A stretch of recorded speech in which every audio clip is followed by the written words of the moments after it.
Question 16 is about AC circuits, and what is being asked is the quality factor of a series LCR AC circuit. Now, the formula for the quality factor is a standard formula, and the formula is Q is equal to omega naught into L by R.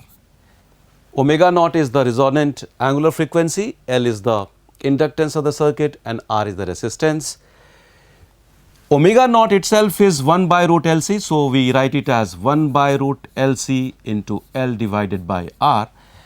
And finally, we have the formula as 1 by R into root L by C. That is the expression for the quality factor. We have all the values given in the question. R is 100 ohm, the capacitance is 2 microfarad, and the inductance L is 80 millihenry. We just need to plug in the values, and the value of Q comes out as 2.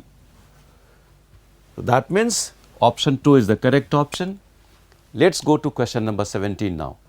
Question 17 says charges Q1 and Q2 are at points A and B of a right angle triangle OAB. The resultant electric field at point O is perpendicular to the hypotenuse. Then Q1 by Q2 is proportional to, and the 4 options are given.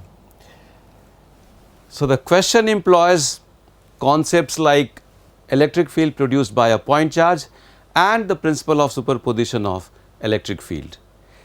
According to the question, the net field is to be perpendicular to AB. So, let us draw a perpendicular to the hypotenuse AB, and if we do that, well, that perpendicular, let us say, looks something like this, passing through point O and perpendicular to the hypotenuse, something like this. And the electric field due to charge at point B, that means charge Q2, will clearly be in this direction. So, let us draw that also, and that is in fact shown with the help of this particular arrow. This represents electric field due to charge Q2. Let us call it E2, and the electric field due to charge Q1 would be something like this. Okay. Now, the resultant of these two electric field is to be along this diagonal. Let us call it electric field due to B, and this is electric field due to A. If this angle is theta, then this angle is also going to be theta, because this angle is 90 degree, and that means this angle is also going to be theta. So, it means tan theta should be equal to EB divided by EA. So, that means we have tan theta is equal to EB divided by EA, and EB will be given as the Coulomb's constant K into Q2 divided by X2 square. So, EB by EA then comes out as Q2 by X2 square divided by Q1 divided by X1 square. So, this is the expression for tan theta, and this also is equal to X1 divided by X2. So, let us equate it to X1 by X2, and this gives us the ratio Q1 by Q2 as Q1 by Q2 then is coming out as, though we have X2 by X1 on this side. So, it becomes X1 divided by X2.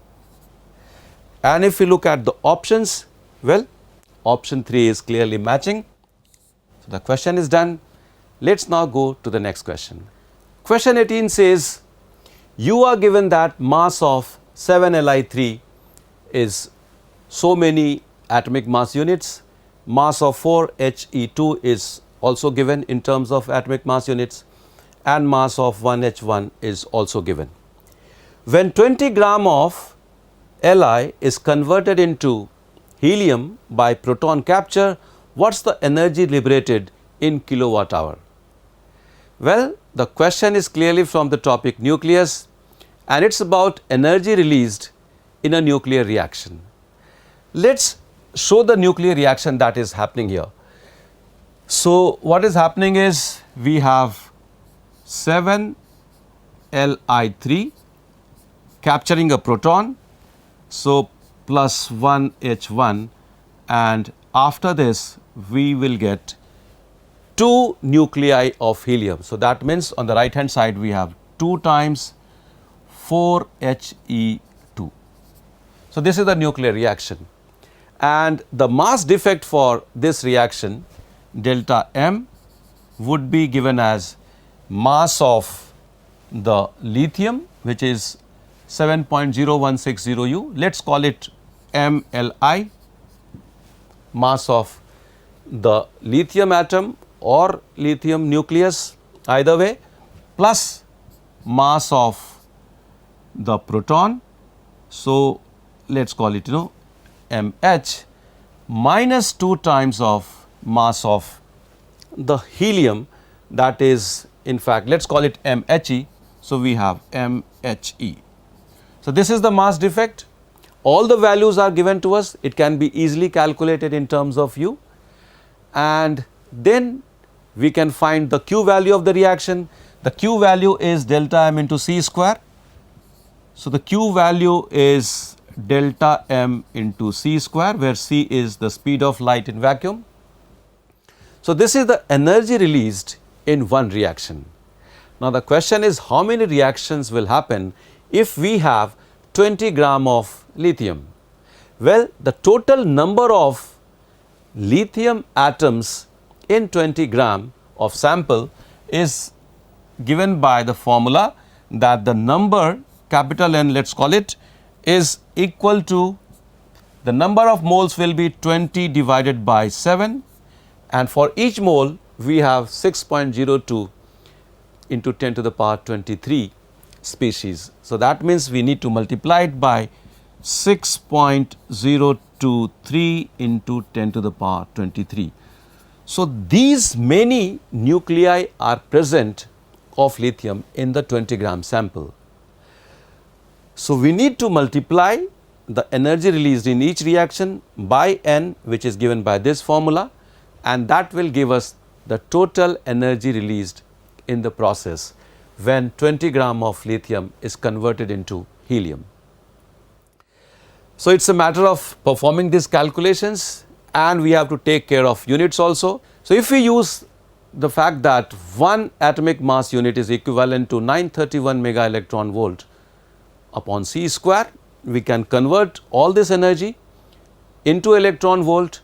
Then from there we need to convert this into joule, and 1 electron volt is 1.6 into 10 to the power minus 19 joule, and then that has to be converted into kilowatt hour.